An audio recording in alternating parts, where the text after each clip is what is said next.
ನಾಳೆಯಿಂದ ಎಂದಿನಂತೆ ಜಾರಿಯಾಗುತ್ತೆ ಮೆಟ್ರೋ ಪರಿಷ್ಕೃತ ದರ. ಕೇಂದ್ರದಿಂದ ಈವರೆಗೂ ಯಾವುದೇ ನಿರ್ದೇಶನ ಬಂದಿಲ್ಲ.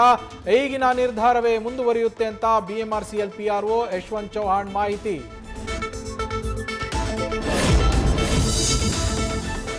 ಮೆಟ್ರೋ ದರದ ಬಗ್ಗೆ ಪದೇ ಪದೇ ಗೊಂದಲ ಆಗತ್ತೆ. ಕೇಂದ್ರ ರಾಜ್ಯ ಸರ್ಕಾರ ಸೇರಿ ಮಾಡೋ ನಿರ್ಧಾರ. ಈಗ ಕೇಂದ್ರ ತಡೆ ಕೊಟ್ಟಿದೆ. ಏನ್ ಮಾಡಬೇಕಂತ ಚರ್ಚಿಸಿ ತೀರ್ಮಾನ ಆಗುತ್ತೆ ಅಂದ ಗೃಹ ಸಚಿವ ಪರಮೇಶ್ವರ್.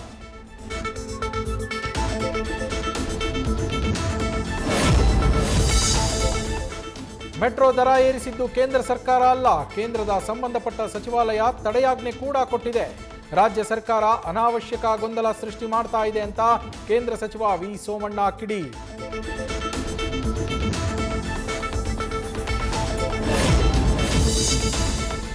ಕೇಂದ್ರ ಸರ್ಕಾರ ನನಗೆ ಮತ್ತೆರಡು ಜವಾಬ್ದಾರಿಗಳನ್ನು ನೀಡಿದೆ. ರಾಜ್ಯದಲ್ಲಿ ಆಟೋಮೊಬೈಲ್ ಇಂಡಸ್ಟ್ರಿ ತರೋದಕ್ಕೆ ಮುಂದಾಗಿದ್ದೇವೆ.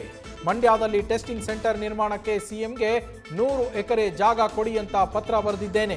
ಕೇಂದ್ರ ಸಚಿವ ಎಚ್.ಡಿ. ಕುಮಾರಸ್ವಾಮಿ ಮಾಹಿತಿ.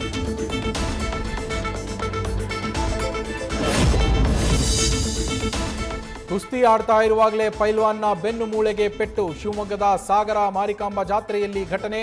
ಸುಹಾಸ್ ಸಾಗರದ ಉಪವಿಭಾಗೀಯ ಆಸ್ಪತ್ರೆಗೆ ದಾಖಲು. ನ್ಯೂಸ್ ಫಸ್ಟ್ ನಿರ್ಭೀತಿಯಿಂದ ನಿಮ್ಮ ಪರವಾಗಿ.